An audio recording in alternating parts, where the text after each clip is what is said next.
Welcome to The Short Truth, unveiling history, one short video at a time.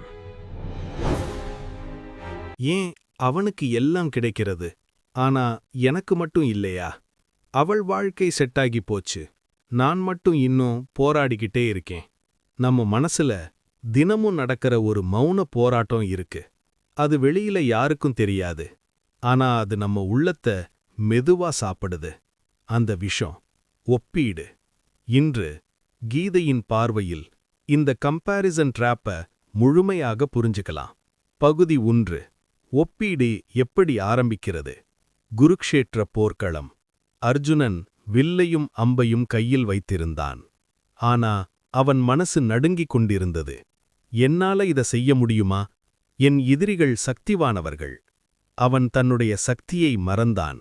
ஏனெனில் அவன் மற்றவர்களுடன் ஒப்பிட ஆரம்பித்தான். அப்போது கிருஷ்ணர் சொன்னார், உன் தர்மத்தை நீ செய். மற்றவரின் வாழ்க்கை உனக்கு அல்ல. நீ ஒரு மாமரம், மற்றவர் ஒரு ரோஜா செடி. ரோஜாவை பார்த்து மாமரம் வருந்த வேண்டுமா? இல்லை. பகுதி 2. கம்பேரிசன் மனதை எப்படி நாசமாக்குகிறது? ஒப்பீடு முதலில் சிறிய எண்ணமாக வரும். அவனுக்கு நல்ல கார், அவளுக்கு நல்ல வேலை. அந்த எண்ணம் பொறாமையாக மாறும். பொறாமை கோபமாக மாறும். கோபம் அமைதியை அழிக்கும். கீதையில் ஒரு சங்கிலி சொல்லப்படுகிறது. ஆசை, கோபம், மயக்கம், நினைவழிவு, நாசம். ஒப்பீடு இந்த சங்கிலியின் முதல் கட்டம். பகுதி 3. Social media drop. இன்று இன்ஸ்டாகிராம் திறக்கிறோம், யூடியூப் ஸ்க்ரோல் பண்ணுகிறோம். எல்லாரும் சந்தோஷமாக இருக்கிற மாதிரி தெரியும். ஆனா நாம் பார்க்கிறதெல்லாம் அவர்களின் ஹைலைட் ரீல். நாம் ஒப்பிடுவது நம்ம பிஹைண்ட் த சீன்ஸுடன். இதுவே மன அழுத்தம். பகுதி 4. Krishna's powerful solutions.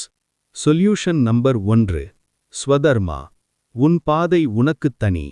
Solution number 2. நிஷ்காம கர்மா.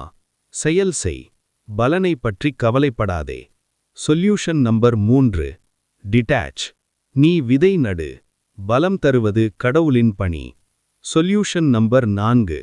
கிராட்டிட்யூட். உனக்கு இல்லாததை எண்ணாதே, உனக்கு இருப்பதை எண்ணு. Solution number 5. Self mastery. உன் மனம் கட்டுப்பாட்டில் இருந்தால் ஒப்பீடு நுழைய முடியாது. அர்ஜுனன் ஒப்பீட்டை விட்டபோது அவன் உலக வரலாற்றில் பெரிய போராளியாக ஆனான். நீயும் முடியும். நீ மற்றவருடன் போட்டி போட வேண்டிய அவசியமில்லை. நேற்றைய உன்னுடன் மட்டும் போட்டி போடு. ஒப்பீடு அமைதியை கெடுக்கும். தர்மம் அமைதியை தரும். இன்று உன் வாழ்க்கையை நீ வாழ தீர்மானிக்க. நீ போதும். நீ தனித்துவமானவன். நீ ஒப்பிடப்பட வேண்டியவன் அல்ல.